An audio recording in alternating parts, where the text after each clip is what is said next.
तो आज के इस वीडियो में हम देखेंगे सॉफ्टवेयर सॉफ्टवेयर प्रोडक्ट क्या होता है। तो जैसे कि अब कोई भी सॉफ्टवेयर बनाने के लिए उसको क्या क्या प्रोडक्ट्स चाहिए होता है जिसकी मदद से एक सॉफ्टवेयर कम्प्लीटली एक एक कंप्लीट वे में हमारा सॉफ्टवेयर बन सकता है। तो जैसे कि सॉफ्टवेयर बनाने के लिए हमारे पास उसका रिक्वायरमेंट चाहिए होता है।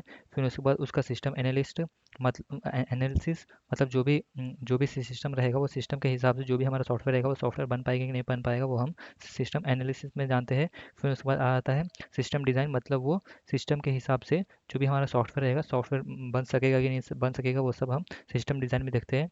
अभी सपोज मैं एक कैमरा एप्लीकेशन बनाना चाहता हूँ और मेरे कंप्यूटर में असल की जो वेब कैमरा होता है वो वेब कैमरा है ही नहीं। तो फिर मैं तो फिर मैं जैसे कि वो सॉफ्टवेयर बना ही नहीं पाऊंगा। तो जैसे कि उस टाइप का सिस्टम डिज़ाइन इसमें देखा जाता है। फिर उसके बाद आ जाता है उसका कोड डिज़ाइनिंग। तो जो भी सॉफ्टवेयर बनाने के लिए जो भी उसका कोड रहता है वो सारा कोड डिज़ाइनिंग के अंदर आ जाता है।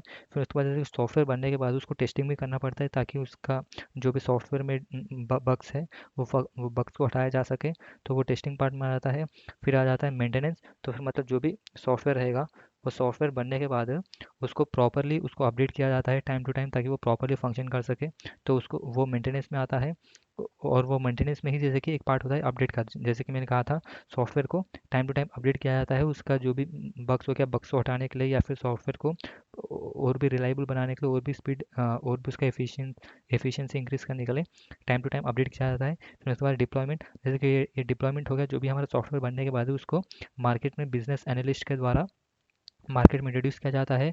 उसका एडवर्टाइजमेंट किया जाता है और उसको पब्लिक के बीच में उसका जैसे कि अवेयरनेस फैलाया जाता है या फिर जो भी मतलब जो भी हमारा यूज़र तक पहुंचाया जाता है वो डिप्लॉयमेंट के अंदर। तो जैसे कि ये सिस्टम एनालिसिस के अंदर जो भी उसका डाटा होता है सॉफ्टवेयर के रिलेटेड जो भी डाटा होता है डाटा को गैदर किया जाता है।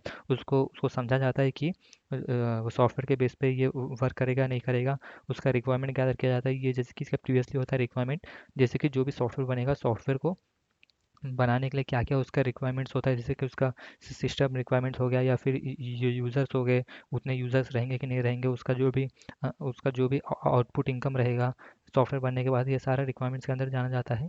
तो ये सारे प्रोडक्ट्स की मदद से एक कंप्लीट सॉफ्टवेयर सॉफ्टवेयर बनाया जा सकता है।